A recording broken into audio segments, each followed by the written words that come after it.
This is Mark Guerrero, East L.A. Music Stories, episode 17.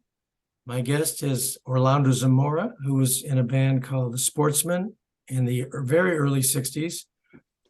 This is very important to my overall story I'm telling with all these interviews of the East L.A. rock scene, because this was before what I call the golden age of the East L.A. sound. He was in a band before what the golden age I would call from around 63 to 67, when you had the Romancers and the Blendells and the Premiers and Cannibal and the Headhunters, the Blue Satins, the Ambertones, Enchantments, Mark and the Escorts, the Counts, tons of bands, tons of venues. People were making records and a lot of hits came out of there. This is the period before, which I don't know a lot about because I was a little kid. I was probably, 10, 11, 12 years old. And so we're going to get this story from Orlando Zamora. Welcome, Orlando. Thank you, Mark. Glad to be here. Yeah, well, you got in touch with me via email a few months ago. And how did you find out about me? Was it from the website or what happened? I just happened to be going on the website for some reason, and I saw Mark Guerrero, and I took an interest to it. I said, well, let me see what he's talking about. And I went in and did all the research, all the, the flyers and band cards and so forth. And basically, I didn't notice that the Sportsmen weren't in in one of the flyers. So I thought I'd send you that poster. It was a poster, actually, and then I send you a flyer. But I just wanted you to know that there were other bands that were out there during that time or before that time. So we wound up talking on the phone. Right. And I was very intrigued by your whole story. I was stunned how you had so many connections with so many important people, important musicians and singers from the era going forward even. So we're going to talk about all those things, amazing. You were in a band with Edward James Olmos. You remember the Village Callers. There's all kinds of connections to the really important story that we're trying to tell here. So let's just start at the beginning. How did you get into music and how did that happen? Well, basically, my brother bought a guitar, a Stella, a $6 guitar. I remember those. We talked about the first song I learned was Honky Tonk, Peter Gunn, and all those simple songs. Me too. Same ones. And we agreed on that. And then I took an interest to it. And then my sisters bought me a Silvertone, an electric Silvertone with a splitter on it. Yeah. Then my sisters bought me a Silvertone electric guitar, and I started playing it, and I loved the sound. And I had a neighbor that played guitar, and so we kind of got together and started playing. And then when I went to Hollenbach, which would have been in 1959, that's when we met with a couple of other musicians, and we started a band at that time. We had 3 guitars. We didn't have any bass. Nobody played bass, but we did have a drummer. And let's talk about that. Now that was a common thing in that early period, because even my first band, which didn't start till 63, we started with 2 guitars and drums. And the main reason was there weren't a lot of kids 13 years old with a bass guitar in those days. Right. And it was a really rare thing. So I had to kind of recruit a friend and say, hey, buy a bass and you can be in the band. You're in the band. Yeah. We don't know if you can play it, but you have a bass, you're in the band. But anyway, go ahead. So then what happened? Yeah, that's what happened. And then we started playing in Hollenbach, and we're playing at different places, basically in parties. Somebody would say, hey, we need a band, and we'd go and we'd play. Sometimes we didn't even have a drummer. We just 3 guitars and whatever. And we didn't even have a singer. We were trying to sing. And as time went on, then one day I was at home, and I heard my neighbor was playing guitar, and I heard this guitar player. I said, God, and I said, he's pretty good. And I said, God, I got to find out who that guy is. And I walked over there, and it was Danny Diaz. And I said, hey, Danny, you want to join a band? And he said he was into it. He wasn't in no band at that time, but he was a good guitar player, and he was playing different licks and doing solos. So he said, yeah, I want to play with you guys. So we got him in the band.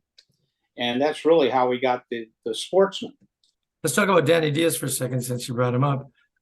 So Danny Diaz was a really good guitar player, and he was a guitar teacher at a music store. Was it Johnny Thompson's? Do you remember where he taught? Yes, he was teaching at Danny Thompson's in Monterey. Johnny Thompson's. Right. in Monterey Park, right there, north of East LA, the incorporated area. Right.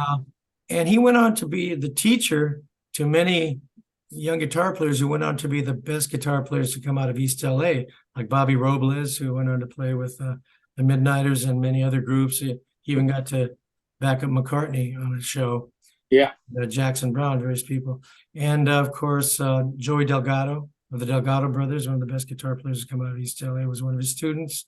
And what's his name? Is it Danny De La Paz? A guy, his last name is De La Paz. I know there's an actor with the same last name. Yeah. But he's another one that was taught by Danny. So he was very important in helping to teach some young guitar players to become the great guitar players they became. And he went on to play with tons of bands, including Chico for many years. Right. And currently, recently, he's played with Andy Tesso's band, Andy Tesso, formerly of the Romancers, Andy Tesso and the Rockers. And they recently put out an album, and they recorded 3 of my songs on it, which was pretty cool. Wow. And Danny sang 2 of them. But anyway, he's a very important person in the history of the East Side Sound. So go ahead. So what happened with that band? Well, we went out to play, and I sent you photos of him being up on stage with us, and we did pretty good. We played at we played at the Big Union, we played at the Paramount Ballroom, and we did different jobs at San Alfonso's. That was one of the jobs we used to play at. Well, let's show these flyers. So here's one. First, I'll read it to you, and then I'll show it to you. Okay, it says the Romancerettes present Big Dancing Show, and the headliner was Chris Montez, who had Let's Dance, He was up there. Yeah. And then it says the Romancers band was backing up everybody. And then it says also you'll be seeing Maximilian, who was also Max Ubaez of the Romancers as a solo. And it says the Sportsman band. They misspelled it, of course, like many of the flyers misspelled band names. It said the Sportsman instead of Sportsmen band.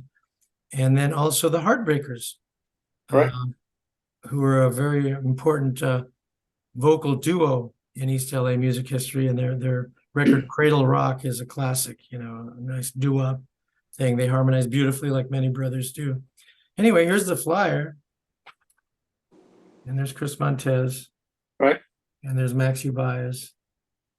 And then you can see right there the Sportsmen and the Heartbreakers.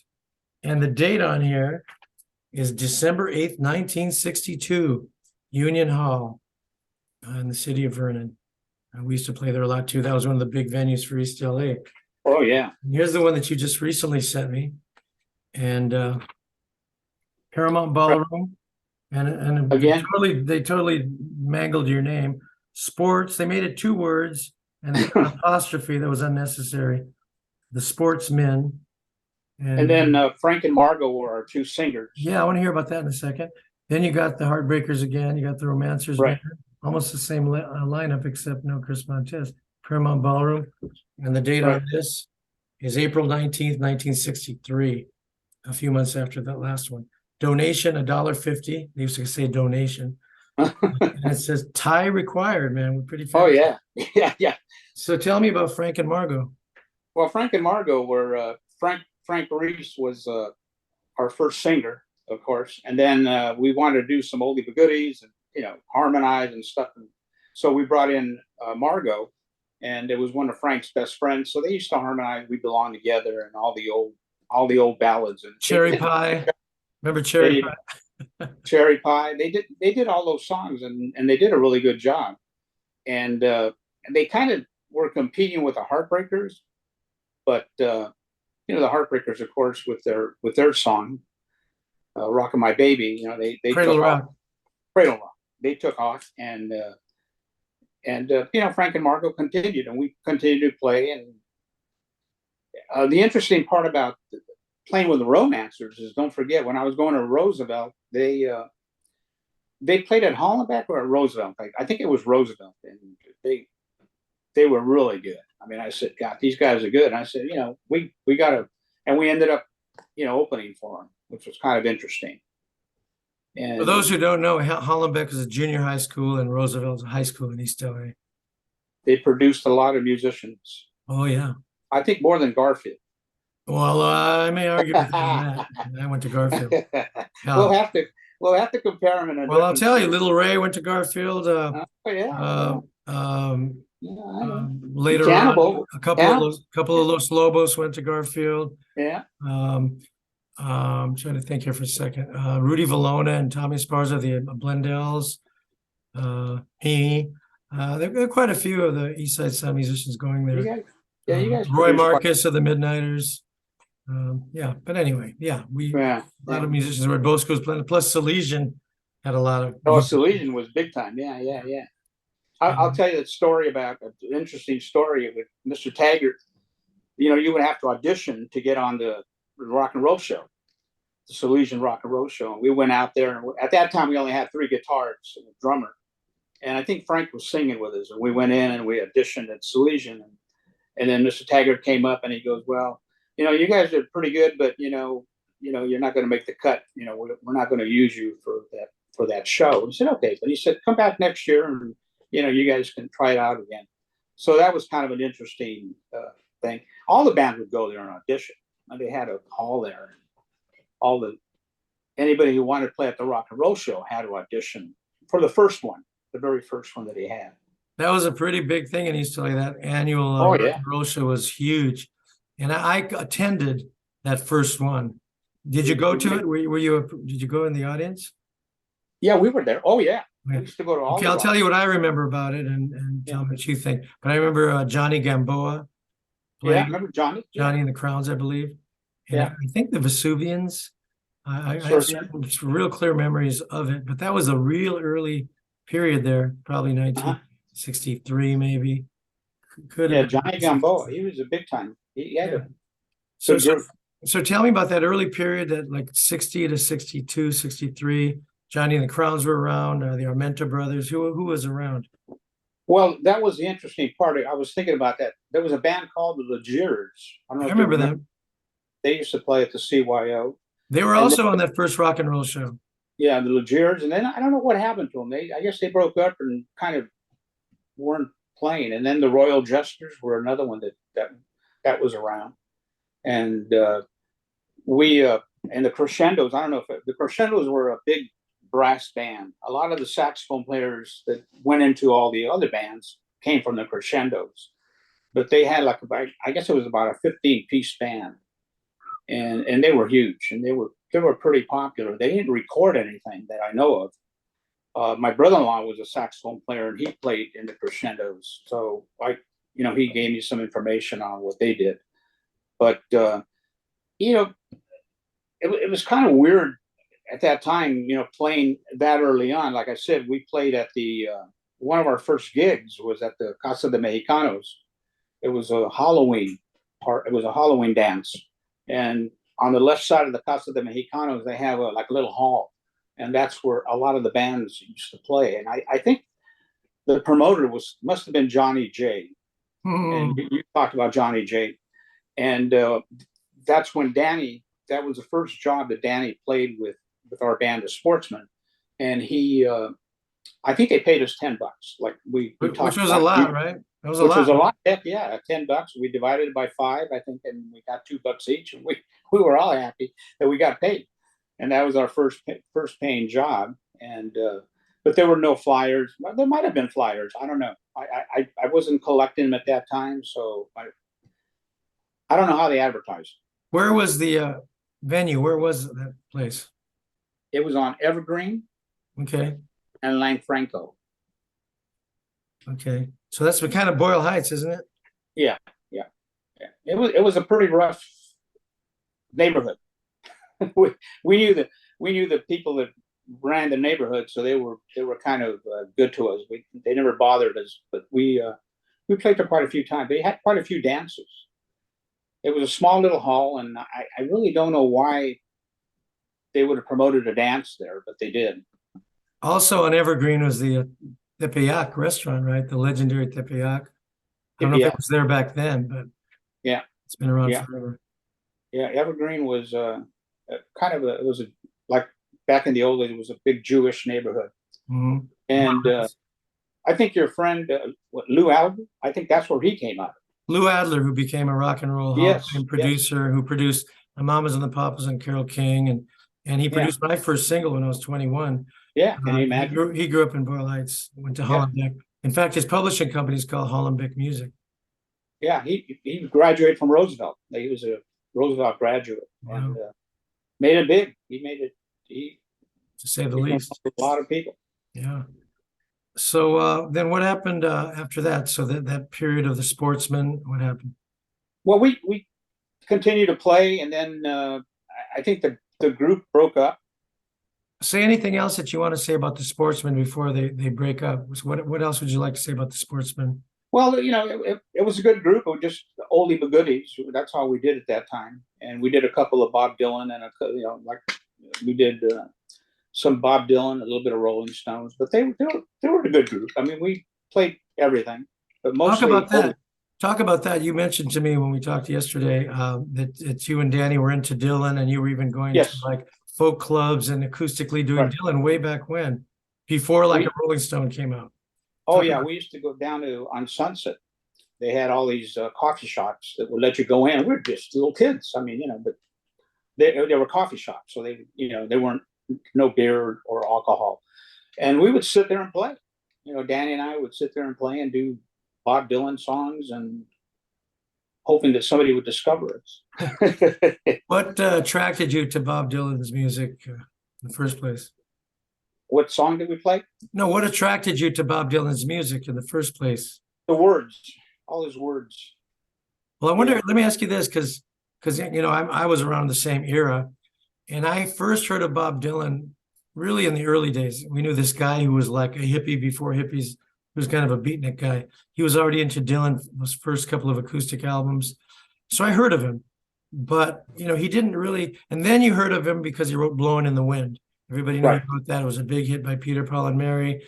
He became kind of a famous folk singer, but not a rock singer. And it wasn't until Like a Rolling Stone hit that everybody goes, wow. That's when he just exploded on the scene and influenced everything. But actually, before that, he wrote Mr. Tambourine Man, which the Byrds did. But for him as an artist himself, he was like a Rolling Stone. So a lot of people didn't know who he was before that. So Right. How did you find those records early on like that? We learned them off of we bought books that had words in them, and Did you have those early albums? Did you have the Freewheelin' Bob Dylan and Times They Are Changing and those? oh yeah, times are changing, but that's way after when we were doing what we were doing. Yeah, we just bought books and listened to them on the radio, and hopefully we could learn the songs. I mean, they weren't that difficult to play. They were, Yeah. I know when you had Max on the last time, he talked about ice cream changes, and Right. that's, a lot of people don't know what that is, but it's just a simple song with 3 chords, maybe 2 chords. 1, 6, 4, 5 in any key. Yeah, not too many. Yeah, but and what he had more than the ice cream chords, but they were just folk chords. They were basic chords. Exactly. They're more like folk music chords, which were more than the ice cream chords. Yeah, they were just not that difficult to learn. So we were able to learn quite a few of his songs. But his lyrics were otherworldly. But I took a liking to him. I've always I'm a follower. I'm a believer in what he does. Yeah. So let's talk about yesterday when we did the Zoom test. We were talking about Beatles and Stones. Now let's touch on that and your point of view on that. So my take on it was my memory of it was East L.A. musicians were mainly into in the early days R&B, doo-wop, Right. There a lot of surf music in the early days. Most of it started with the surf tunes, Dick Dale and all that stuff.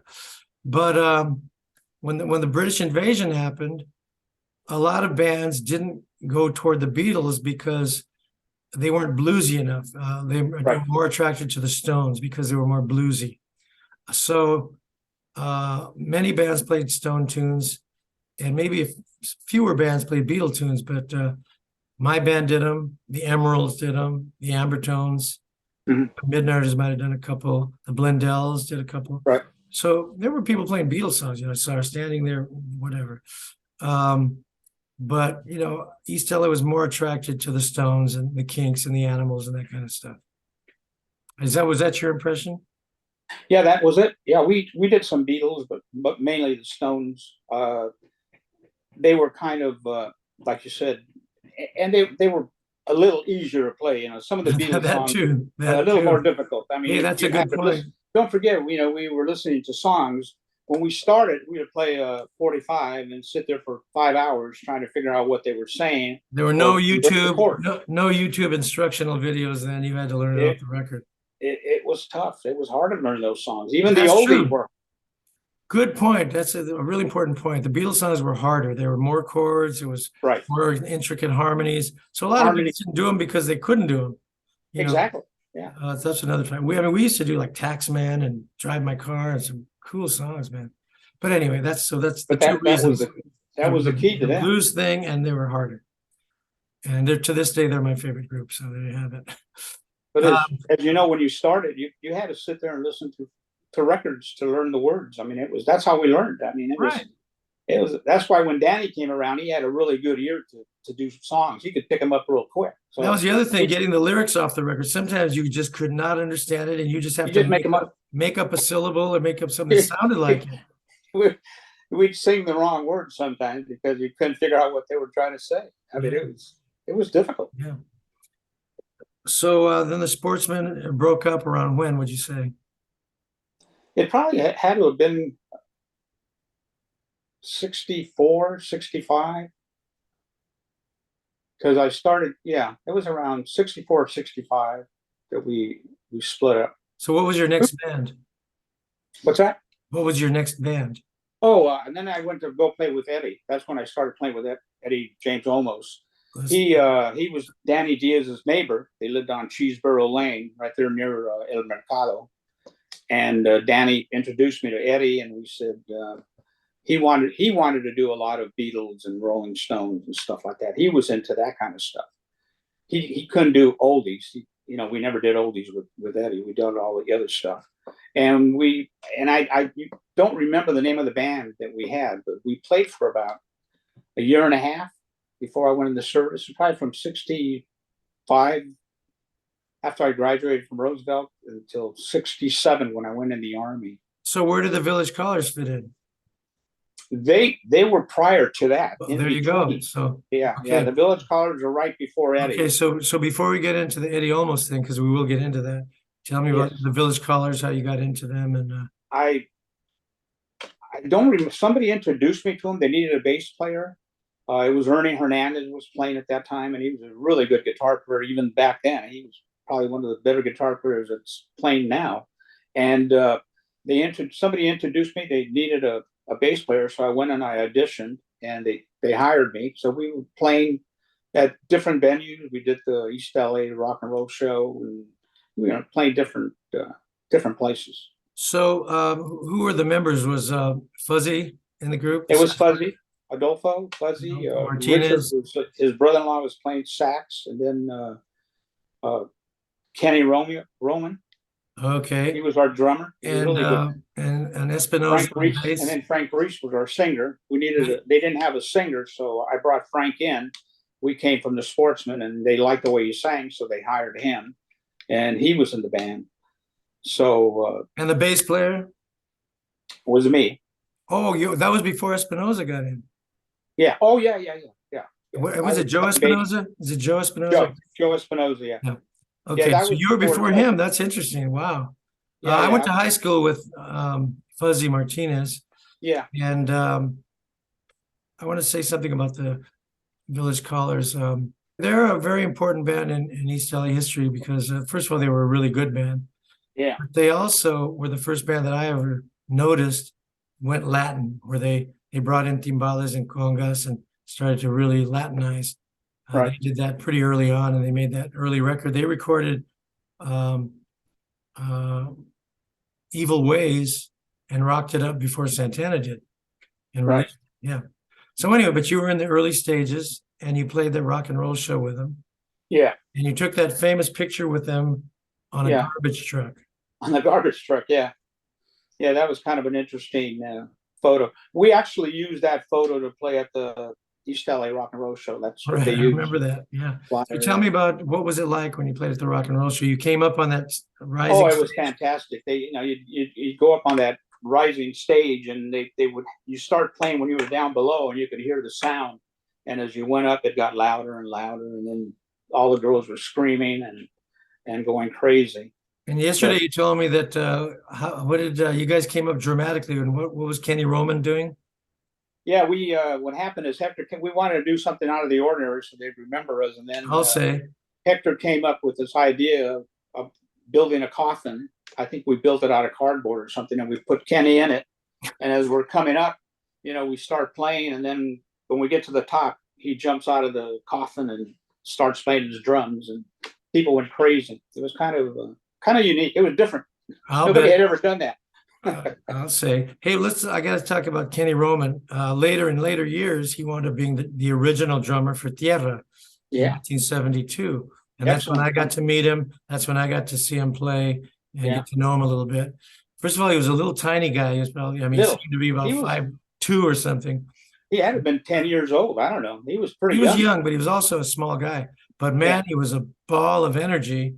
And I always refer to him as the Keith Moon of East L.A. He was a wild and powerful and busy drummer, great technique, and just full of fire. And that first Tierra album, that's one of the reasons it's so great, is it's got Kenny on drums. It is powerful. Oh yeah. He was always he passed away quite a few years ago, of course. Yeah. His dad was a drummer too, so he used to drive him around. Take him to the practice and different gigs and stuff. But he was excellent drummer. All these guys were good. I was like, like I told you, I'm a root and fifth note player, and they wanted to do some heavy duty songs. We're like, what the heck, But Ernie Hernandez, which was the guitar player, was really the key to that whole thing. And then Johnny Livingston, remember him? Yeah. And he was our keyboard. He was in the band for quite a while, and then he made a big difference. And then he went on his own, or I forget what happened to. And he's still around. He's still playing. Yeah, he's still playing in clubs and whatever he's doing. But yeah, he became. He was a great keyboard player. He really made the band. We used to do Green Onions, and he just killed you on that song. Oh, I love that song. Oh, it was a great song. You mentioned about Kenny's dad taking him to the gigs. Now, what about you? Like in 60, 61, were you being taken by parents, or how it was? It was a nightmare. How we got to the gigs, I don't know. I really don't know.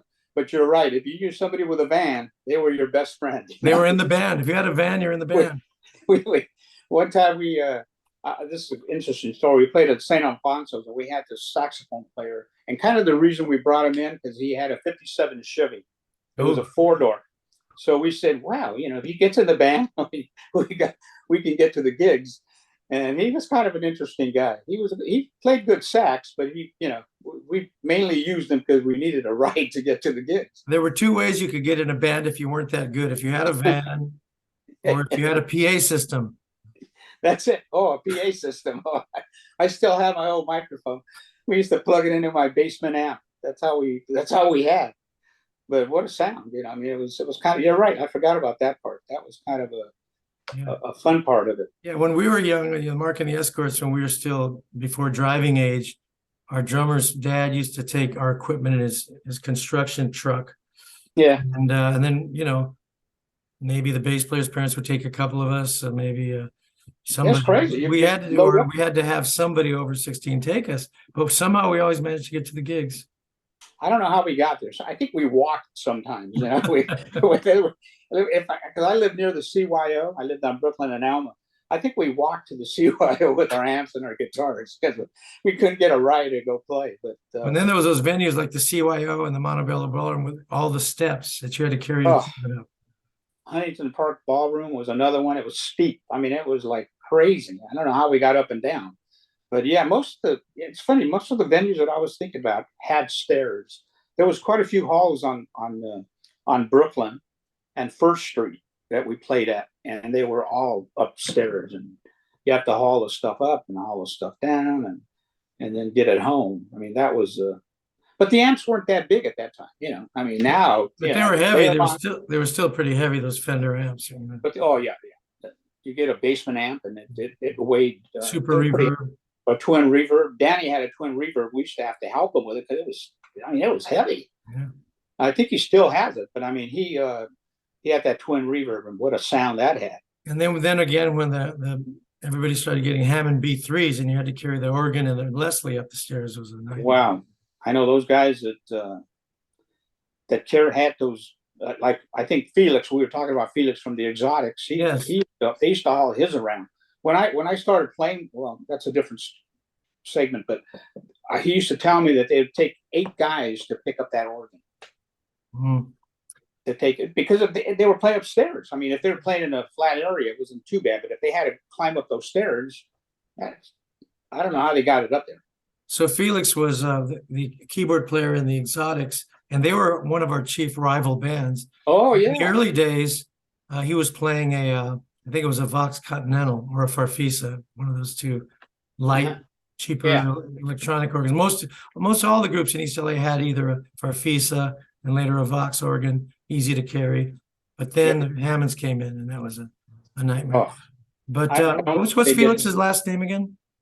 Reyes. Reyes, yeah. He subbed with us one time. We played at my junior high school. I was already a 10th grader at Garfield. We played a show at my junior high school for an assembly, and the girls were screaming for us like the Beatles, and he subbed with us on that one gig. Yeah.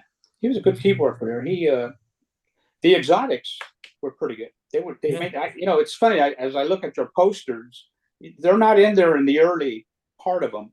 Yeah. The early years, and all of a sudden they pop in, and they're like every gig. Yeah, right around 65, 60, yeah. Yeah, it was weird. It was Mark and the Escorts and the Exotics. So you guys had to have been competing. Yeah. And then we changed our name to the Men from Sound, and then it was the Men from Sound and the Exotics, and a lot of posters all the way probably through. Yeah, it was interesting. So yeah, but it was a great rivalry, and it made both of us better. We've talked about it. I've interviewed those guys, but they were going, Mark's doing this one, and I go, wow, we'd steal songs from them, and they'd steal songs from us, and it was a good, healthy competition. Did you have another connection to the Exotics, or just through Felix? No, it was Richard Alvarez. Oh, okay. Yeah, he used to. They were playing, and I hadn't been playing. Like when I came out of the service, I didn't play for many years, and we became friends with some friends of his, and then we met Richard, and then as time went on, they needed a bass player. The guy was going to leave. It was Felix's brother that was playing bass with him, and he was going to leave, and they asked me to play with him. I said, I don't want to play. I didn't want to get back into playing because it was, I had kids, and I didn't want to, stay away from him. So I joined the band, and that was called, that was when I. Richard Alvarez went to Garfield High School when I was yes. I think we were in the same grade. Maybe he was a half behind me. But the Exotics, the Delgado brothers and Bobby and Danny. Oh yeah. Went there, and most of the Exotics, and Richard Alvarez was one of their two lead singers. The other one was Larry Avila. I don't remember Larry Avila, but they had two lead singers at the time, around 65. And then the name of the band was Deja Vu, and that was, and I never could figure out why they didn't continue with the Exotics, but for some reason they didn't want to. They didn't want that connection, and I could never figure out why. I think it would have been better. Well, after that, they just started calling themselves the Delgado Brothers, band. Yeah. And there's various brothers. There's so many of them. And to this day, there's a very great band. They're all over. Delgado Brothers are still playing. And it's Bobby from the Exotics and his two younger brothers, Joey Delgado and Steve Delgado. And they're a great band, still playing. Yeah, I've heard them a couple of times. They're good. I mean, they got a tight little band there. And I guess their brother was like he moved up north somewhere to Washington or something, I forget. And he was playing up there, and I mean they're kind of like spread out all over. Oh yeah, and Eddie Delgado, their elder brother, was in the Ambertones, bass player for the Ambertones. Yeah, and he's still around. I just did a show with him too. So the Ambertones were pretty good. They were around. We were friends with the Ambertones. We used to see each other all the time. Mm-hmm. But kind of interesting. Yeah, how it all works out, I know. So you want to get into the Eddie Olmos group then now? Yeah, then we get into Eddie. He joins the band, or we brought him in, or however it all worked out. And Eddie was kind of an interesting guy because he was always he was very aggressive that he was going to make it big. I mean, that's all he would talk about. Ambitious. He was going to East L.A. college, and he was taking acting lessons, and he's a performer, and he could really talk up a good show. So we got into a lot of gigs with him. I mean, the Palladium was one that I mentioned to you. That was the after hours Palladium, and we used to go down there at midnight. It started at midnight, and we would play for, I guess, an hour or whatever it was. And That was the Hollywood Palladium. Hollywood Palladium, yeah, yeah. They used to have the teen fair there that we talked about, and he would get us some really good jobs. I mean, he was like Sal Chico. Sal Chico was, he always got super jobs. I mean, we played, you know, because I played with Sal for a while, and he was kind of like Eddie. Good jobs. I mean, they were at country clubs or, you know, events that were, you know, beyond my pay raise and or my pay scale. And he just was a good showman. Very good showman. I played with him the last gig I played with him. I mentioned it at East L.A. College the night before I went into service. It was I think it was a Sunday night or Saturday or whatever. It was a dance, and that was the last time I was able to play with Eddie. Then he made it. You know, he made it big. Right. Well, let's talk a little about Eddie. So, I mean, probably everybody knows who Edward James Olmos is as an actor. But you know, he started out as a singer, and so he obviously played with you guys. And for a while, he had a band called Eddie James and the Pacific Ocean. Right. They played at Gazzari's, and you know, they were on the West Side and doing stuff like that. And then for a brief time, he was singing with the East L.A. horn band Elijah before they made their record, their album, their United Artists album. But he did some gigs with Elijah for a while. So he was lead singer for them. So he had a very active musical life as a singer before he went into acting. And the first thing he got really famous for was when he was in the play and movie Zoot Suit and playing El Pachuco. It was a tremendous. Then he went on to have a great film career, and then he was on Miami Vice. You know, he became a very successful actor. But he started out musically, and he can sing. As a matter of fact, he sang a couple of my dad's songs in Zoot Suit. He sang Marijuana Boogie in the play and movie, and then I think in the movie he sang Muy Sabroso Blues. So he can sing, yeah. He's a great performer. Yeah, he could perform, and he always told me, "I'm going to make it. I'm going to make it." We'd say, "Sure, you are." You know how that goes. Yeah. You know, but he had it in him. He had the ambition. No matter what. That's what you got to have. I think. You know, it's hard to keep everything chronological. It doesn't have to be. We're just talking stories here. So, didn't you play at the El Monte Legion Stadium with somebody at some point? Yeah, we played it. And I don't even know how we got that job or how we got there, actually. What band was it? It was with the Sportsmen.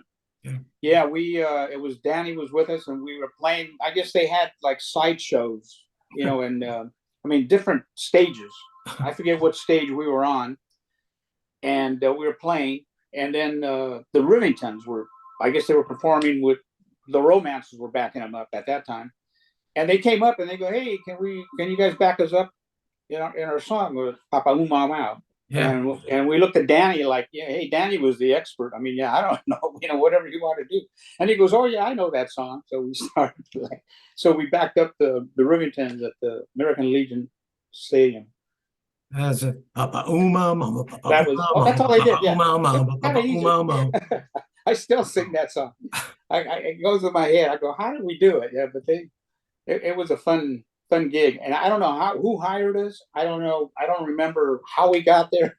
Yeah, I don't even know if they paid us. The memories just get all hazy. Yeah. One time, my band, the Men from Sound, in 1966, at the Big Union, we got to back up Dobie Gray when he had the big hit "In Crowd." I'm in with the In Crowd. Yeah. Oh yeah. So, you know, so you never knew who you'd wind up backing up on some of these shows. And as I mentioned, we were playing at the Hollywood Palladium at that midnight show, and as I told you, the guy Mission Bells, Donnie Brooks. Why do I forget that name? Donnie Brooks came up and he goes, "Hey, can you guys back me up? You know, I want to do the song I got." And I looked at Danny, and Danny said, "Yeah, I can play it." I said, "Okay, I'll follow you." So yeah, we backed them up. It was kind of interesting. What venue was that again? That was at the Hollywood Palladium. Oh, okay. Yeah, they used to have a midnight show there that Eddie had. I don't know how he found the job there, but we used to play there every other week or something. And they had various bands. It would go from 12 midnight to 6 in the morning. There was no alcohol. It was just people coming in. I guess after hours from Hollywood, they would just pop in and you get off. It wasn't that big of a crowd, but there was quite a few people. I mean, and they kept it up, and so it was kind of fun. We had a good time doing that. But I'll never forget that we're doing Mission Bells, and I listen to the song now. I go, oh my God, I can't believe that we backed them up on that song. Yeah. I saw him sing one time. And remember Ciro's in Hollywood? Oh yeah. Yeah, it was a pretty fancy club, and I forgot how I wound up there as a teenager, but he was the act. It was pretty big at that time. Yeah. Zeros. Yeah, it's amazing what we got into. Yeah. Sometimes. The other amazing thing is when we were teenagers, we were doing all this stuff, and you look back on it and you go, how did we do all this when we were so young and inexperienced? How did we get there? Who booked it? Nothing. Yeah. I mean, I just picked up an old $6 guitar with Honky Tonk and Peter Gunn, and bam. One other night I was playing with a guitar player and a bass and a drummer. They were brothers, and they called me up one day and go, hey, we're going to go try to get a job down in Hollywood.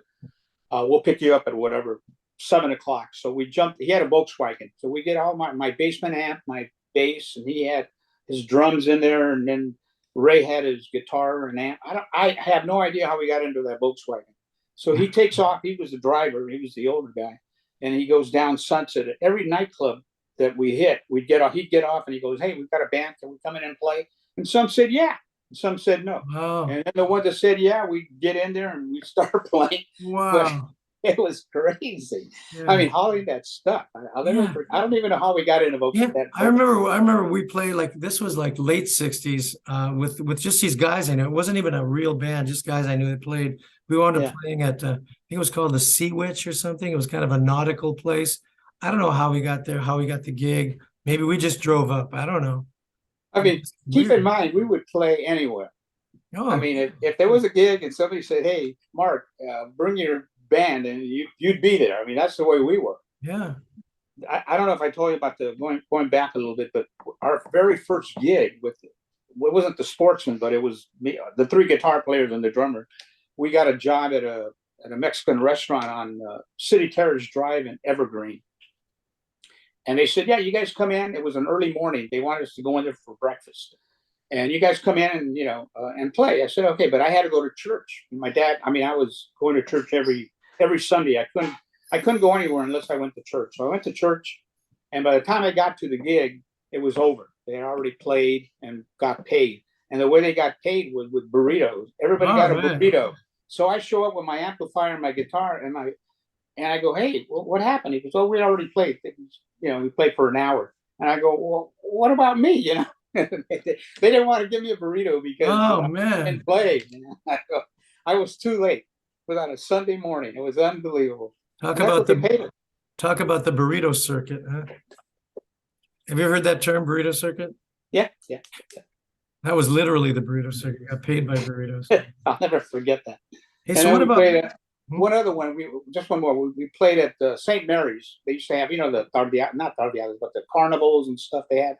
Well, St. Mary's Church in East L.A. They had us playing. It was 3 of us and a drummer, and we're on stage playing. And Billy and the other guitar player, Raleigh, I guess somebody didn't like them. So all of a sudden, there's about 20 guys in front of the stage, and they want to beat these. I guess they wanted to beat us all up. And we're like, so we're trying to play, and they're like, when you get down from there, we're going to beat you guys up. So it got a little rowdy.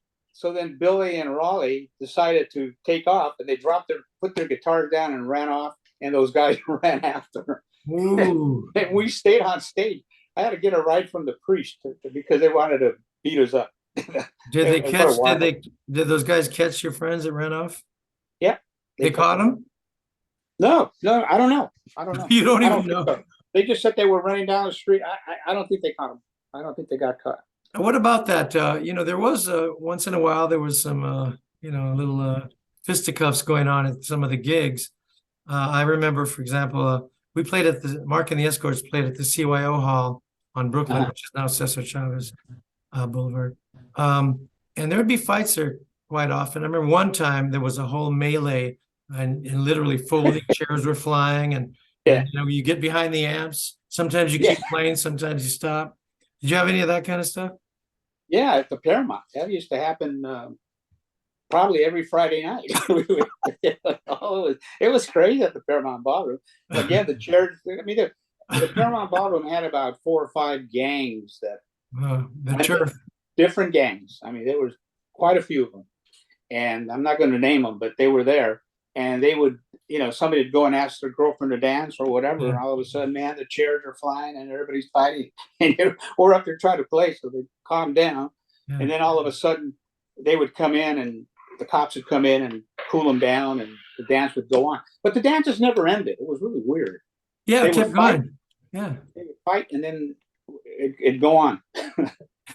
But the Paramount Ballroom, there was fights all the time. Yeah. All the time. One of the things, dangers of the trade. So what about, we're talking about agents, about Johnny J. Did he book you guys, and he booked you? Yeah, Johnny J was a big part of it. Yeah. Billy Cardenas was hired as, I forget, I think Johnny J had the Paramount Ballroom.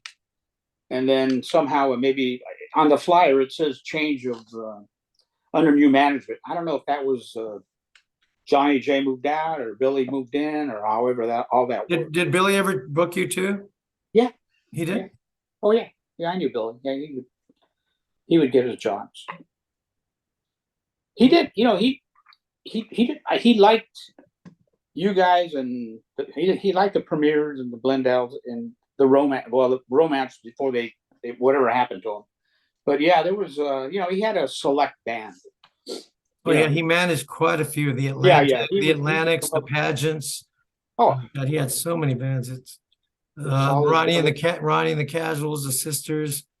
He just had tons. Yeah, he had quite a few, and he would promote those people. I mean, the people that were under his management, those are the ones that were getting most of the jobs that he had.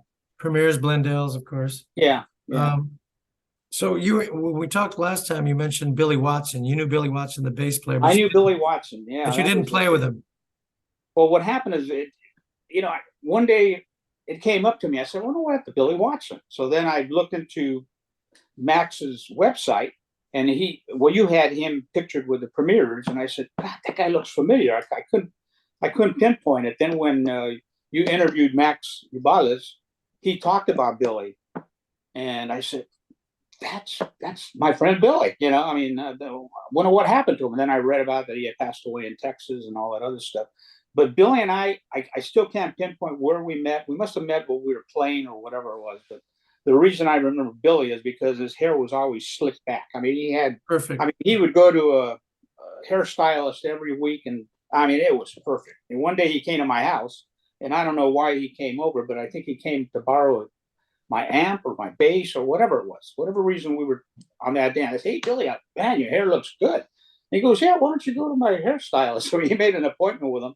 And I went that Saturday and got my hair fixed up. So I kind of looked like Billy.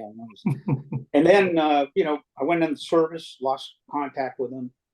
And I had heard that he was working for some studio, Billy was, what I know about him, he was first, I believe he was in the Rhythm Playboys.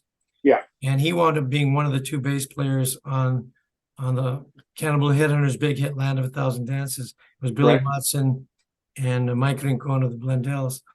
He had 2 bass players on it. And then he went on to play with the Premiers, and then he was involved with recording Viva Tirada with El Chicano, was the engineer, and helped get that going. And yes, he had quite a career. Yeah, I was sad. I didn't know what had happened. And when I came back from the service, a lot of your other guys that you've interviewed, the service kind of messed everybody up. I mean, what I had made it big, I was playing with Eddie. Maybe Eddie would have taken me to the whiskey with him, or I don't know. But I mean, the point is that it ended there. And when you come back 2 years later, it changed. It was totally different. There weren't that many jobs, and the bands weren't playing that much. They weren't. Well, yeah, it's just like those 2 years, the music scene had changed, the styles had changed, but then also the guys who were in the Army come back rusty. You hadn't played in 2 years.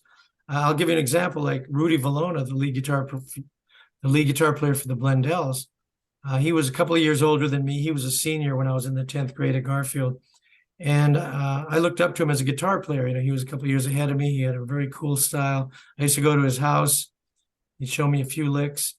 And, he played great on those Blendell records, like on La La La La La, on their version of Get Your Baby. He was cool. but he went in the Army for 2 years. He came back, and I did a gig with him, and he had lost his confidence. He wasn't even facing the audience. He kind of just blended Isn't that in weird? because he just kind of lost his confidence and his timing. And, it took him a while to start playing again, and he never quite recovered, really. Well, that was weird how that happened. I mean, what would have happened if I hadn't gone in the service? I don't know. But I mean, you're right. When you came back, it was just a different world, Yeah. And then we get married, we have kids, and, we don't want to be out 2, 3 Right. o'clock. And I did it for a couple of jobs, and you come home at 2 a.m, and it just doesn't work out when your kids want to play with you at 6 a.m. Yeah. You know, Right.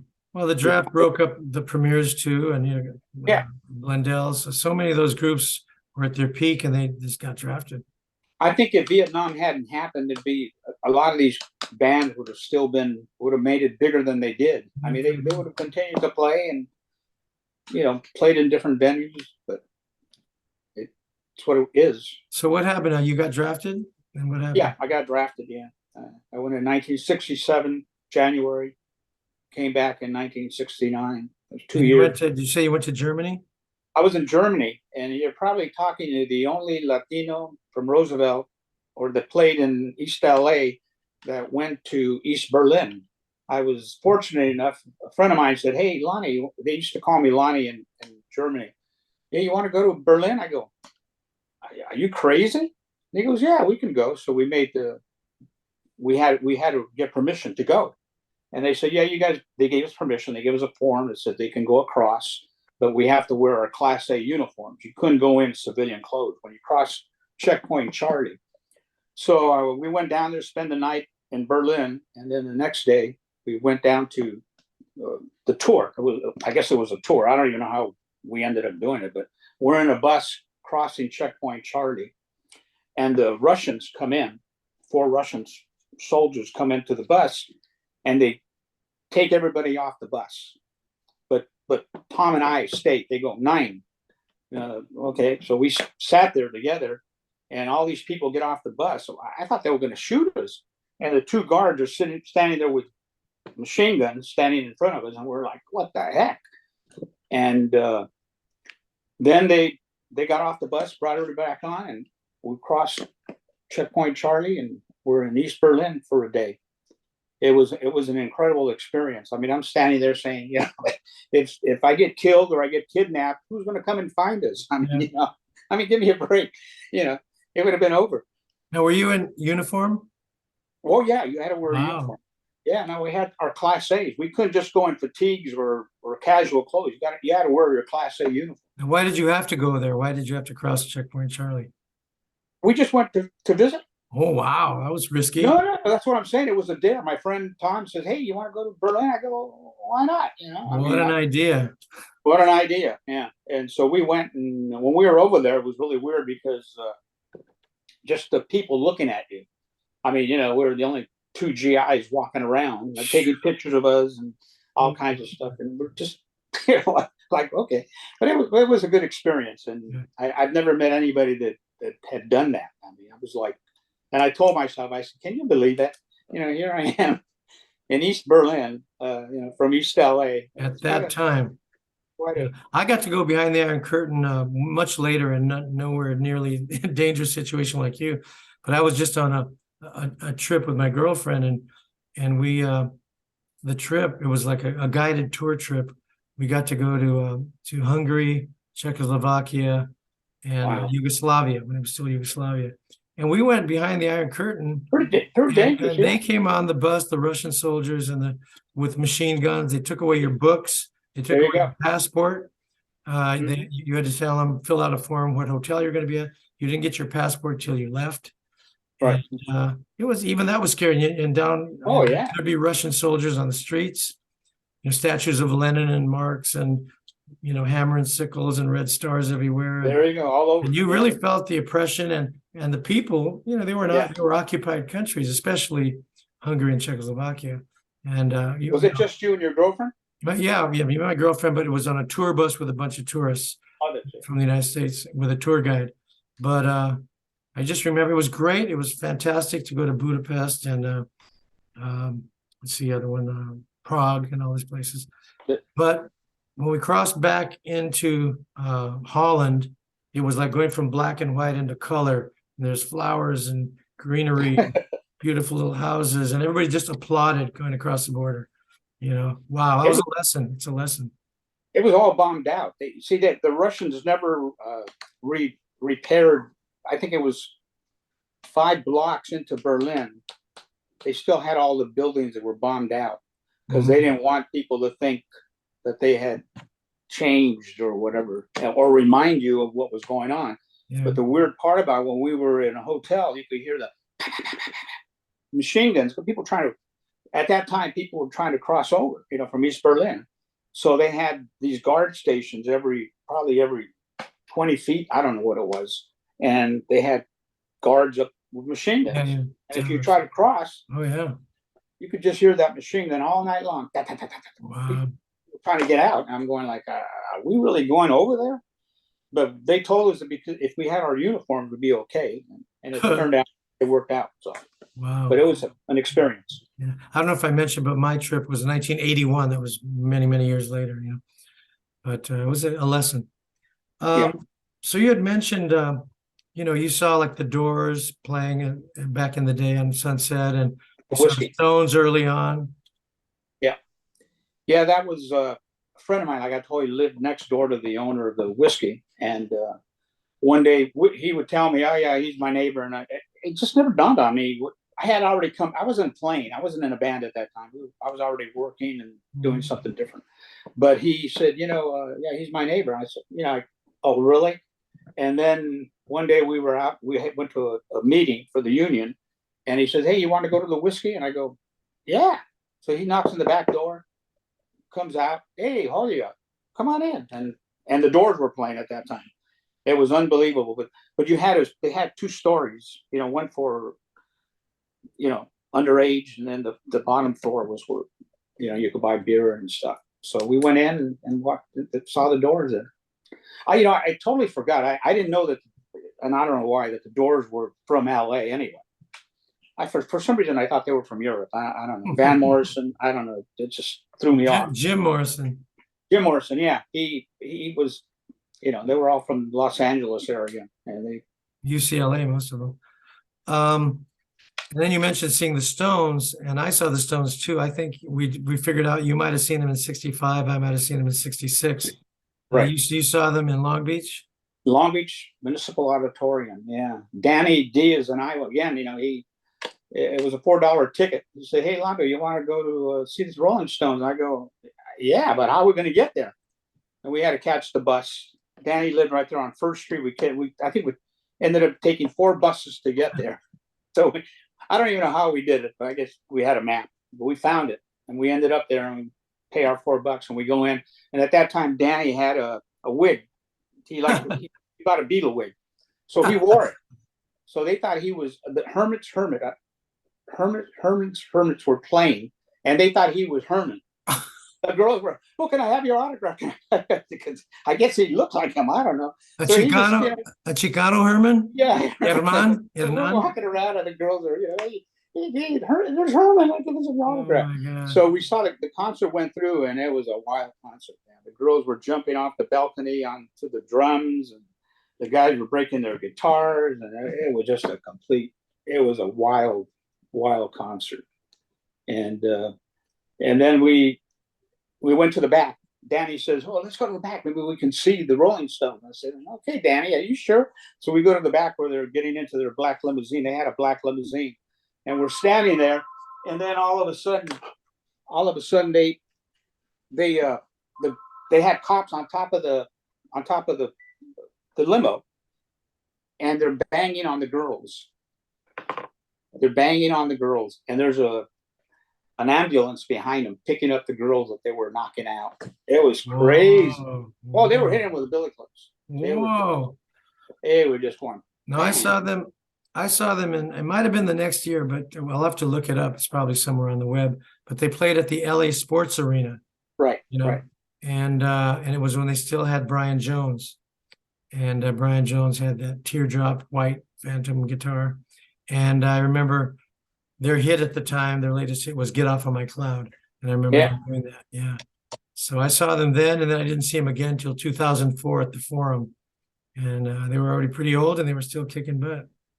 Well, that was, I'm glad you mentioned that was Eddie Olmos's signature song, Get Off My Cloud. Oh, really? Yeah, we used to back him up. That wasn't it was fairly easy. It took us a while to learn it, but yeah, we finally got it and we would play it. He loves to sing that song. I don't know why, but that was like his, you've got to play this one for the gig. We'd back him up, and it's a funny concept. It's a funny concept, hey man, get off of my cloud. I'm on this cloud. it was pretty wild. But the Stones, I've seen them 5 times. That's been an incredible experience. And I took my great grandson to go see him at Dodger Stadium. Oh, When they played at Dodger Stadium, we bought tickets. The whole family went. We bought tickets for the whole family went, and he had the opportunity to see him. yesterday we were talking about what Rolling Stones songs we did play in the early days. And my band, Mark and the Escorts, we used to play The Last Time. Oh, yeah. I like that. Told you once and I told you twice. We used to do Heart of Stone, Time Is on My Side. Time Is on My Side. Have mercy, baby. So we did a lot of the early Stone stuff. And then I think in the later part of the Men from Sound, or the Mark and the Escorts, we had Richard Mahara was in our group for a short time.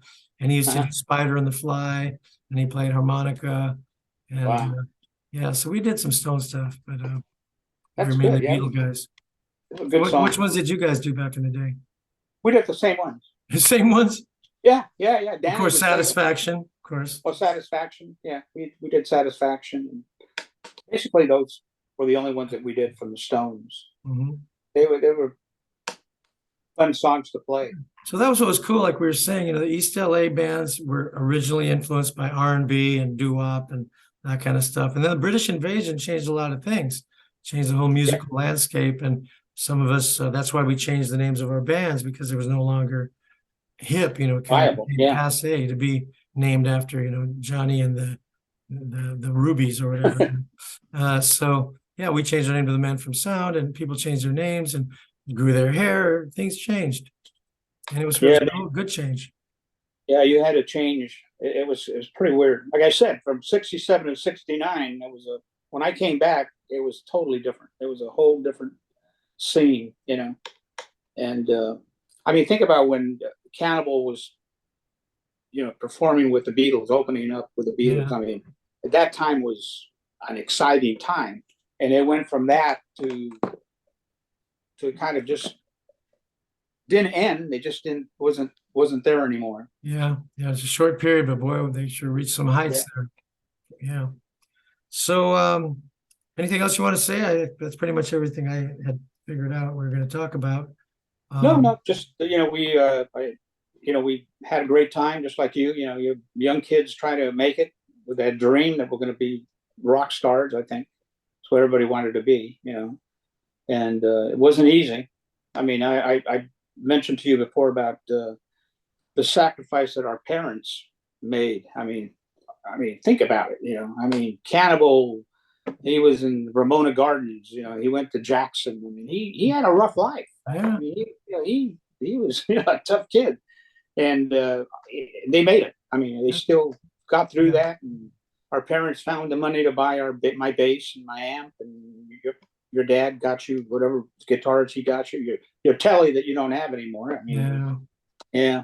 I know you think about it all the time. Yeah, that Esquire, man, 1961 Esquire.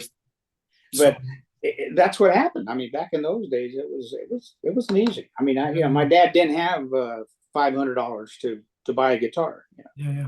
But what you were saying about our dreams, I wrote a song about it in the 80s and recorded it called Room for the Latin and Rock and Roll.